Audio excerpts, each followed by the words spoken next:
Hello friends, welcome to my channel. ಇದು ಭಾನುವಾರದ ದಿನ.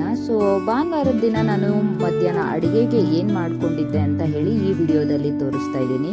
ಹಾಗೆ ಇವತ್ತು ನಾನು ಮಧ್ಯಾಹ್ನದ ಅಡುಗೆಗೆ ಮೊಸೊಪ್ಪು ಸಾಂಬಾರು ಮಾಡ್ಕೋತಾ ಇದ್ದೀನಿ.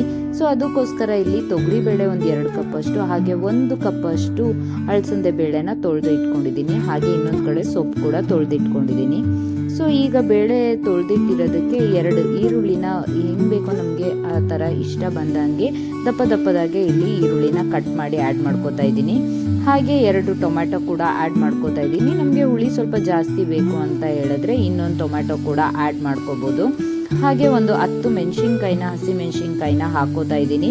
ನಿಮಗೆ ಖಾರ ಸ್ವಲ್ಪ ಜಾಸ್ತಿ ಬೇಕು ಅಂದರೆ ಇನ್ನೂ ಜಾಸ್ತಿ ಆ್ಯಡ್ ಮಾಡ್ಕೋಬೋದು. ನಾನು ಇಲ್ಲಿ ಇದ್ರ ಜೊತೆಗೆ ಖಾರದ ಪುಡಿ ಕೂಡ ಆ್ಯಡ್ ಮಾಡ್ಕೊಳ್ತಾ ಇರೋದ್ರಿಂದ ಒಂದು 10 ಹಸಿ ಮೆಣಸಿನ್ಕಾಯಿ ಅಷ್ಟೇ ಹಾಕ್ಕೊಂಡಿದ್ದೀನಿ. ಹಾಗೆ 2 ಸ್ಪೂನಷ್ಟು ಸಾಂಬಾರು ಪುಡಿ, ಹಾಗೆ 1 ಸ್ಪೂನಷ್ಟು ಖಾರದ ಪುಡಿ, ಹಾಗೆ 1 ಚಿಟಿಕೆಯಷ್ಟು ಅರಿಶಿನ ಕೂಡ ಹಾಕೋತಾ ಇದ್ದೀನಿ. ಹಾಗೆ ರುಚಿಗೆ ಎಷ್ಟು ಬೇಕೋ ಅಷ್ಟು ಉಪ್ಪು ಹಾಕೋತಾ ಇದ್ದೀನಿ. ಅರಿಶಿನ ಏನಕ್ಕೆ ಆ್ಯಡ್ ಮಾಡ್ತೀವಿ ಅಂತ ಹೇಳಿದ್ರೆ ಬೇಳೆ ತುಂಬ ಚೆನ್ನಾಗಿ ಮೆದುವಾಗಿ ಬೇಯುತ್ತೆ ಅಂತ ಹೇಳಿ ನನಗೆ ನಮ್ಮ ಅಡುಗೆ ಮಾಡೋದಕ್ಕೆ ಭಟ್ರು ಬಂದಿದ್ದಾಗ ಒಂದು ಸತಿ ಒಂದು ಫಂಕ್ಷನಲ್ಲಿ ಹೇಳಿದರು. ಹಾಗಿಂದ ನಾನು ಬೇಳೆ ಸಾಂಬಾರು ಮತ್ತು ಈ ಥರ ಮೊಸೊಪ್ಪು ಮಾಡಬೇಕಾದ್ರೆ ಎಲ್ಲ 1 ಚಿಟಿಕೆ ಅರಿಶಿನ ಆ್ಯಡ್ ಮಾಡ್ಕೋತೀನಿ. ಹಾಗೆ ಇಲ್ಲಿ ಒಂದು ಕಟ್ಟಷ್ಟು ಸೊಪ್ಪು ತೊಗೊಂಡು ಅದನ್ನು ತೊಳೆದು ನಾನು ಇದ್ರ ಜೊತೆಗೆ ಆ್ಯಡ್ ಮಾಡ್ಕೋತಾ ಇದ್ದೀನಿ. ಹಾಗೆ ನೀರು ನಮಗೆ ಎಷ್ಟು ತಿಕ್ಕಾಗಬೇಕು ತಿನ್ನಾಗಬೇಕು ನೋಡಿಕೊಂಡು ಆ್ಯಡ್ ಮಾಡ್ಕೋಬೋದು. ನಾನಿಲ್ಲಿ ಮಿನಿಮಮ್ 1.5 ಗ್ಲಾಸಷ್ಟು ನೀರನ್ನ ಆ್ಯಡ್ ಮಾಡ್ಕೋತಾ ಇದ್ದೀನಿ. ನೀರು ಆ್ಯಡ್ ಮಾಡ್ಕೊಂಡ್ಮೇಲೆ ಕುಕ್ಕರ್ನ ಕ್ಯಾಪ್ ಮುಚ್ಚಿಬಿಟ್ಟು ಒಂದು 7 ವಿಷಲ್ ಕೂಗಿಸ್ಕೋಬೇಕಾಗುತ್ತೆ. ಅದು ಚೆನ್ನಾಗಿ ಬೆಂದಷ್ಟು ಮೊಸೊಪ್ಪು ತುಂಬ ಟೇಸ್ಟಿಯಾಗಿ ಆಗುತ್ತೆ ಅಂತಲೇ ಹೇಳ್ಬೋದು. ಈಗ ಇದು 7 ವಿಷಲ್ ಆದಮೇಲೆ ನಾನು ತೆಗ್ದಿದ್ದೀನಿ. ಇದು ಈ ಥರ ಕಾಣಿಸ್ತಾ ಇದೆ. ಇದನ್ನು ನಾವು ಒಂದು ಸ್ಟ್ರೈನರಲ್ಲಿ ಸ್ಟ್ರೈನ್ ಮಾಡಿಕೊಂಡು ಚೆನ್ನಾಗಿ ಮಸಿಯೋ ಕೋಲ್ ಬರುತ್ತಲ್ಲ ಅದರಲ್ಲಿ ಮಸ್ಕೊಂಡ್ರೆ ಚೆನ್ನಾಗಾಗುತ್ತೆ. ಕೆಲವೊಬ್ಬರು ಮಿಕ್ಸಿಯಲ್ಲಿ ರುಬ್ಕೊಂಡು ಬಿಡ್ತಾರೆ, ಬಟ್ ಅಷ್ಟು ಟೇಸ್ಟ್ ಬರಲ್ಲ. ನಾವು ಮಸ್ದಿರೋ ಅಷ್ಟು ಮಿಕ್ಸಿಯಲ್ಲಿ ರುಬ್ಕೊಂಡ್ರೆ ಟೇಸ್ಟ್ ಬರಲ್ಲ ಅಂತಲೇ ಹೇಳ್ಬೋದು. ನಾನು ಇಲ್ಲಿ ಹಾಕ್ಕೊಂಡು ಈ ಥರ ಸ್ಟ್ರೈನರಲ್ಲಿ ಮಸ್ಕೊಂಡಾಗ ಅದು ನೀಟಾಗಿ ಸ್ಮ್ಯಾಶ್ ಆಗುತ್ತೆ. ನಾನು ಇಲ್ಲಿ ಅದೇ ಥರ ಮಾಡ್ಕೋತಾ ಇದ್ದೀನಿ. ನಿಮಗೆ ಮಸಿಯೋದಕ್ಕೆ ಕಷ್ಟ ಆಗುತ್ತೆ ಅಂತ ಹೇಳಿದ್ರೆ ಮಿಕ್ಸಿಯಲ್ಲೂ ಕೂಡ ಮಾಡ್ಕೋಬೋದು. ಹಾಗೆ ಈ ಸ್ಟ್ರೈನರಲ್ಲಿ ನಾವು ಮಸಿಬೇಕಾದ್ರೆ ಎಲ್ಲ ಅದರಲ್ಲಿ ಉಳ್ಕೊಂಡು ಬಿಟ್ಟಿರುತ್ತಲ್ಲ, ಅದನ್ನು ನಾನು ಮಾಡ್ಕೊಳ್ಳೋದಕ್ಕೆ ಅಂತ ಹೇಳಿ ಸ್ವಲ್ಪ ಬಿಸಿನೀರನ್ನ ಆ್ಯಡ್ ಮಾಡ್ಕೋತಾ ಇದ್ದೀನಿ. ತಣ್ಣೀರನ್ನ ಆ್ಯಡ್ ಮಾಡಿದ್ರೆ ಏನಾಗುತ್ತೆ ಅಂತ ಹೇಳಿದ್ರೆ ಮೇಲ್ಗಡೆ ನಾವು ಒಗ್ಗರಣೆ ಮಾಡಿದ್ಮೇಲೆ ಆ ನೀರು ತೇಲೋ ಥರ ಇರುತ್ತೆ. ಅದಕ್ಕೋಸ್ಕರ ನಾನು ಇಲ್ಲಿ ಸ್ವಲ್ಪ ಬಿಸಿನೀರನ್ನ ಆ್ಯಡ್ ಮಾಡಿಕೊಂಡು ಮಿಕ್ಸ್ ಮಾಡ್ಕೋತಾ ಇದ್ದೀನಿ. ಹಾಗೆ ಕುಕ್ಕರಲ್ಲಿ ಬೇಳೆ ಒಂದು ಸ್ವಲ್ಪ ಮಿಕ್ಕಿದ್ದಿತ್ತು, ಅದನ್ನು ಕೂಡ ನಾನು ಇಲ್ಲಿ ನೀಟಾಗಿ ಬಿಸಿನೀರಲ್ಲಿ ವಾಶ್ ಮಾಡಿಕೊಂಡು ಆ್ಯಡ್ ಮಾಡಿಕೊಂಡು ಇನ್ನೊಂದು ರೌಂಡು ಜಸ್ಟ್ ಲೈಟಾಗಿ ಸ್ಮ್ಯಾಶ್ ಮಾಡಿಕೊಂಡು ಮಿಕ್ಸ್ ಮಾಡ್ಕೋತಾ ಇದ್ದೀನಿ.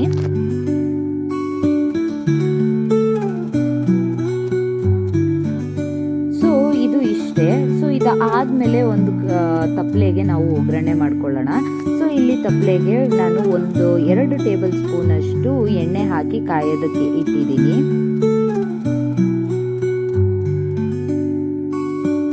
ಯೂಶಲಿ ನಾವು ಎಲ್ಲ ಸಾಂಬಾರುಗಳಿಗೂ ಒಗ್ಗರಣೆ ಮಾಡ್ತೀವಿಯಲ್ಲ, ಅದೇ ಥರ ಇದು ಕೂಡ ಮಾಡ್ಕೋಬೇಕಾಗುತ್ತೆ. ಏನಿಲ್ಲ, ಎಣ್ಣೆ ಕಾಯ್ದಾದ್ಮೇಲೆ ಒಂದು ಸ್ವಲ್ಪ ಸಾಸಿವೆ, ಹಾಗೆ ಒಂದು ಫುಲ್ಲು ಬೆಳ್ಳುಳ್ಳಿನ ಸುಲಿದು ಜಜ್ಜಿ ಇಟ್ಕೊಂಡಿರ್ತೀನಿ, ಅದನ್ನು ಕೂಡ ಆ್ಯಡ್ ಮಾಡ್ಕೋತಾ ಇದ್ದೀನಿ. ಹಾಗೆ ಒಂದು ಸ್ವಲ್ಪ ಕರಿಬೇವು, ಹಾಗೆ 1 ಈರುಳ್ಳಿ ಉದ್ದುದ ಕಟ್ ಮಾಡಿ ಇಟ್ಕೊಂಡಿರೋದನ್ನು ಹಾಕ್ಕೊಂಡು ನಾನು ಚೆನ್ನಾಗಿ ಇಲ್ಲಿ ಅದು ಬ್ರೌನಿಷ್ ಆಗೋ ತನಕ ಹುರ್ಕೋತಾ ಇದ್ದೀನಿ. ಈ ಥರ ಮುಚ್ಚಿಟ್ರೆ ಏನಾಗುತ್ತೆ ಅಂದರೆ ಸ್ವಲ್ಪ ಈರುಳ್ಳಿ ಬೇಗ ಬೇಯುತ್ತೆ ಅಂತಲೇ ಹೇಳ್ಬೋದು. ಇದು ಕೂಡ ನಮ್ಮ ಮನೆಗೆ ಒಂದು ಆಂಟಿ ಕೆಲಸಕ್ಕೆ ಮುಂಚೆ ಬರ್ತಾ ಇದ್ದಿದ್ದು ಆಂಟಿ ಈ ಸಾಂಬಾರು ಮಾಡಬೇಕಾದ್ರೆ ಎಲ್ಲ ಪ್ರತಿ ಸತಿ ಈ ಥರ ಮುಚ್ಚಿಬಿಟ್ಟು ಹೇಳ್ಕೊಡೋರು. ಈರುಳ್ಳಿ ಬ್ರೌನ್ ಆಗಿ ಬೆಂದಷ್ಟು ತುಂಬ ಟೇಸ್ಟಿಯಾಗಿರುತ್ತೆ ಅಂತ ಹೇಳಿದರು. ನಾನು ಅದಕ್ಕೆ ಅವ್ರು ಹೇಳಿದ್ದನ್ನೇ ನಾನು ಈಗಲೂ ಕೂಡ ಫಾಲೋ ಮಾಡ್ತಾ ಇದ್ದೀನಿ. ಈರುಳ್ಳಿ ಬೆಂದಾದ್ಮೇಲೆ ನಾನು ಮಸ್ದಿ ಇಟ್ಕೊಂಡಿದ್ನಲ್ಲ ಅದನ್ನು ಸಾಂಬಾರನ್ನ ಇದಕ್ಕೆ ಆ್ಯಡ್ ಮಾಡ್ಕೋತಾ ಇದ್ದೀನಿ ಅಷ್ಟೇ. ಒಂದು ಕುದಿ ಬಂದಮೇಲೆ ಆಫ್ ಮಾಡಿದ್ರೆ ಮೊಸೊಪ್ಪು ಸಾಂಬಾರು ರೆಡಿ ಆಗುತ್ತೆ. ನಾನು ಕಾಯಿ ತುರಿ ಆ್ಯಡ್ ಮಾಡೋದನ್ನು ಮರ್ತೋಗ್ಬಿಟ್ಟಿದ್ದೆ. ಲಾಸ್ಟಲ್ಲಿ ಊಟ ಮಾಡಬೇಕಾದ್ರೆ ನಾನು ಆ್ಯಡ್ ಮಾಡಿಕೊಂಡೆ. ನೀವು ಕೂಡ ಕಾಯಿ ತುರಿ ಹಾಕ್ಕೊಂಡ್ರೆ ತುಂಬ ಚೆನ್ನಾಗಿರುತ್ತೆ ಅಂತಲೇ ಹೇಳ್ಬೋದು. ಕಾಯಿ ತುರಿನ ಕುದಿಬೇಕಾದ್ರೇ ಹಾಕ್ಕೊಳ್ಳಿ. ಇನ್ನು ಮೊಸೊಪ್ಪು ಸಾಂಬಾರಿಗೆ ಬಜ್ಜಿ ಇಲ್ಲ ಬೋಂಡ ನೆಂಚ್ಕೊಳ್ಳೋದಕ್ಕೆ ಇದ್ರೆ ತುಂಬ ಚೆನ್ನಾಗಿರುತ್ತೆ. ಹಾಗೆ ವೆದರ್ ಬೇರೆ ಚೆನ್ನಾಗಿರಲಿಲ್ಲ ಅಲ್ಲ, ತುಂಬ ಥಂಡಿ ಇದೆ. ಬಿಸಿ ಬಿಸಿಯಾಗಿ ಬಜ್ಜಿ ಇಲ್ಲ ಬೋಂಡ ಮಾಡ್ಕೊಂಡ್ರೆ ಚೆನ್ನಾಗಿರುತ್ತೆ ಅಂತ ಹೇಳಿ ನಾನಿವತ್ತು ಪಾಲಾಕ್ದು ಪಕೋಡ ಮಾಡ್ಕೊಳ್ಳೋಣ ಅಂತ ಅಂದ್ಕೊಂಡೆ. ಅದಕ್ಕೆ ಇಲ್ಲಿ ಒಂದು ದೊಡ್ಡ ಈರುಳ್ಳಿನ ಉದ್ದುದ್ದ ಕಟ್ ಮಾಡಿ ಇಟ್ಕೊಂಡಿದ್ದೀನಿ. ಹಾಗೆ ಹಾಗೆ ಇದಕ್ಕೆ ಒಂದು ಕಟ್ಟಲ್ಲ ಒಂದು ಇಡಿಯಷ್ಟು ಪಾಲಕ್ ಸೊಪ್ಪನ್ನ ಅದನ್ನು ಕೂಡ ಇಲ್ಲಿ ಕಟ್ ಮಾಡಿ ಇಟ್ಕೋತಾ ಇದ್ದೀನಿ. ಆ್ಯಕ್ಚುಲಿ ನಾನು ಪಕೋಡ ಮಾಡೋಣ ಅಂತ ಹೋದೆ, ಬಟ್ ಅದು ನೋಡಿದ್ರೆ ಬೋಂಡ ಆಗೋಯ್ತು. ಯಾಕಂದರೆ ಪಕೋಡ ಮಾಡೋದಕ್ಕೆ ಸ್ವಲ್ಪ ಉಪ್ಪು ಜಾಸ್ತಿ ಆ್ಯಡ್ ಮಾಡಿಬಿಟ್ಟಿದ್ದೆ. ಸೊ ಅದಕ್ಕೋಸ್ಕರ ಅದನ್ನು ಕವರ್ ಅಪ್ ಮಾಡೋದಕ್ಕೆ ಅಂತ ಹೇಳಿ ನಾನು ಒಂದು ಸ್ವಲ್ಪ ಕಡಲೆ ಹಸಿಟ್ಟು ಜಾಸ್ತಿ ಹಾಕಬೇಕಾಯಿತು. ಸೊ ಅದು ಹೋಗಿ ಬೋಂಡ ಆಯಿತು. ಸೊ ಇನ್ನು ಇಲ್ಲಿ ಈರುಳ್ಳಿ ಮತ್ತು ಪಾಲಕ್ ಸೊಪ್ಪು ಆ್ಯಡ್ ಮಾಡ್ಕೊಂಡಿದ್ನಲ್ಲ, ಅದಕ್ಕೆ ನಮಗೆ ಕಡಲೆ ಹಸಿಟ್ಟು ಎಷ್ಟು ಜನಕ್ಕೆ ಬೇಕಾಗುತ್ತಲ್ಲ ಅಷ್ಟು ಕ್ವಾಂಟಿಟಿ ನೋಡಿಕೊಂಡು ನಾವು ಇಲ್ಲಿ ಕಡಲೆ ಹಸಿಟ್ಟು ಹಾಗೆ ಒಂದು ಸ್ವಲ್ಪ ಅಕ್ಕಿ ಹಿಟ್ಟನ್ನ ಆ್ಯಡ್ ಮಾಡಿಕೊಂಡ್ರೆ ತುಂಬ ಕ್ರಿಸ್ಪಿಯಾಗಿ ಬರುತ್ತೆ, ಹಾಗೆ ಚೆನ್ನಾಗಿ ಕೂಡ ಇರುತ್ತೆ ಟೇಸ್ಟಿಯಾಗಿ. ಸೊ ನಾನು ಇದಕ್ಕೆ ಒಂದು ಸ್ವಲ್ಪ ಖಾರದ ಪುಡಿ ಕೂಡ ಆ್ಯಡ್ ಮಾಡ್ಕೋತಾ ಇದ್ದೀನಿ. ನನಗೆ ಹಸಿಮೆಣ್ಸಿನ್ಕಾಯಿ ಯೂಶಲಿ ಹಾಕೋತಾರೆ, ಬಟ್ ನನಗೆ ಬಾಯಿಗೆ ಸಿಕ್ಕಿದ್ರೆ ತಿನ್ನೋದಕ್ಕಾಗಲ್ಲ ಅಂತ ಹೇಳಿ ಯಾವಾಗಲೂ ನಾನು ಖಾರದ ಪುಡಿ ಆ್ಯಡ್ ಮಾಡ್ಕೋತೀನಿ. ಹಾಗೆ ಇದಕ್ಕೆ ರುಚಿಗೆ ಎಷ್ಟು ಬೇಕಲ್ಲ ಅಷ್ಟು ಉಪ್ಪು ಕೂಡ ಆ್ಯಡ್ ಮಾಡ್ಕೋತಾ ಇದ್ದೀನಿ. ಹಾಕ್ಕೊಂಡು ಒಂದು ಚಿಟಿಗೆಯಷ್ಟು ಸೋಡಾ ಕೂಡ ಹಾಕೋಬೇಕು, ಇಲ್ಲಾಂದರೆ ತುಂಬ ಗಟ್ಟಿ ಆಗುತ್ತೆ, ತಿನ್ನೋದಕ್ಕಾಗೋದಿಲ್ಲ. ಸೊ ಅದಕ್ಕೋಸ್ಕರ ಒಂದು ಸ್ವಲ್ಪ ಸೋಡಾ ಪುಡಿ ಹಾಕ್ಕೊಂಡು ಸ್ವಲ್ಪ ನೀರು ಹಾಕ್ಕೊಂಡು ಮಿಕ್ಸ್ ಮಾಡ್ಕೊಂಡ್ರೆ ಆಯಿತು. ಸ್ವಲ್ಪ ಗಟ್ಟಿಗೆನೆ ಮಾಡ್ಕೋಬೇಕು, ಅಂದರೆ ನಾನು ಆಮೇಲೆ ಮುದ್ದೆ ಎಲ್ಲ ಮಾಡಾದ್ಮೇಲೆ ಬೋಂಡ ಮಾಡ್ಕೊಳ್ಳೋದ್ರಿಂದ ಸ್ವಲ್ಪ ನಾನು ಗಟ್ಟಿಯಾಗಿ ಕಲಿಸ್ಕೊತೀನಿ. ಯಾಕಂದರೆ ಈರುಳ್ಳಿ ಇಲ್ಲಿ ನೀರು ಬಿಡುತ್ತಲ್ಲ, ಸೊ ಮತ್ತೆ ತೆಳುವಾಗೋಗುತ್ತೆ ಅಂತ ಹೇಳಿ ನಾನು ಸ್ವಲ್ಪ ಲೈಟಾಗಿ ನೀರನ್ನ ಆ್ಯಡ್ ಮಾಡಿಕೊಂಡು ಗಟ್ಟಿಯಾಗಿ ಕಲಸಿ ಇಲ್ಲಿ ಇಟ್ಕೊಂಡಿದ್ದೀನಿ.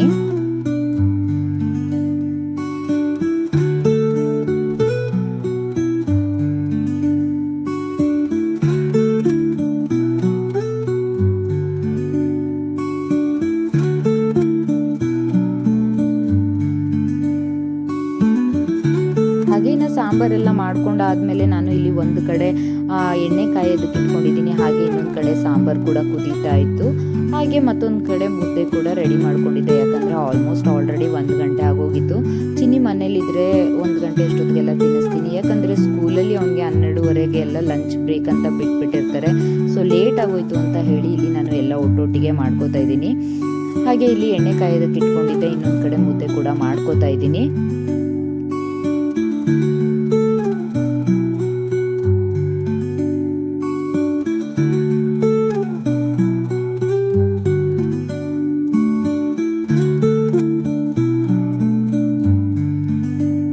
ಎಲ್ಲ ಒಟ್ಟಿಗೆ ಅಡುಗೆ ಮಾಡ್ಕೊಂಡು ಊಟ ಮಾಡಿಕೊಂಡೆ, ಬಟ್ ವಿಡಿಯೋ ಮಾಡ್ಕೊಳ್ಳೋಕ್ಕೆ ಆಗಲಿಲ್ಲ. ನನ್ನ ತಂಗಿ ಕೂಡ ಅಷ್ಟೊತ್ತಿಗೆ ಬಂದಿದ್ಲು. ಸೊ ಅವಳಿಗೂ ಕೂಡ ಊಟ ಹಾಕ್ಕೊಂಡು ಕೂತ್ಕೊಂಡು ಪಾಪು ಜೊತೆ ಆಟ ಆಡಿಕೊಂಡು ನಾನು ಪ್ಲೇಟ್ದು ಒಂದು ವಿಡಿಯೋ ಮಾಡ್ಕೊಳ್ಳೋದನ್ನ ಮರ್ತೆ ಅಂತಲೇ ಹೇಳ್ಬೋದು. ಎಲ್ಲನೂ ತುಂಬ ಟೇಸ್ಟಿಯಾಗಿ ಬಂದಿತ್ತು. ಹಾಗೆ ನೀವು ಕೂಡ ಮಸೊಪ್ಪು ಸಾಂಬಾರು ಈ ಥರ ಹಳ್ಳಿ ಸ್ಟೈಲಲ್ಲಿ ಮಾಡಿ ನಿಮ್ಮ ಮನೆಯಲ್ಲೂ ಹೇಗೆ ಬಂದಿತ್ತು ಅಂತ ನನಗೆ ಕಮೆಂಟ್ ಬಾಕ್ಸಲ್ಲಿ ಕಮೆಂಟ್ ಮಾಡಿ.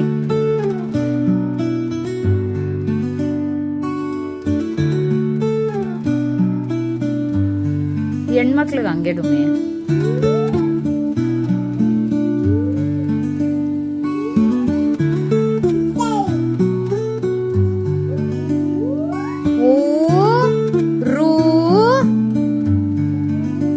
ಅವು ಹೊರಟೋಗ್ಬಿಟ್ಟ ಮನೆ ಆಗಿತ್ತು ಇವತ್ತಿನ ಈ ಕುಕಿಂಗ್ ಬ್ಲಾಗ್.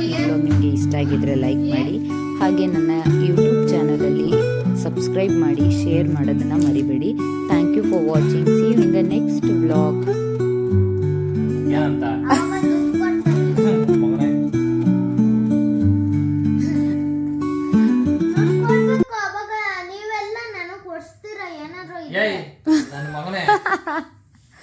ಮರ್ಯಾದೆ ತೆಗೆಯೋದು ಅಂದ್ರೆ ಹಿಂಗೆ. ನಾಳೆಯಿಂದ laundry shop open, washing and ironing. Please contact Harish.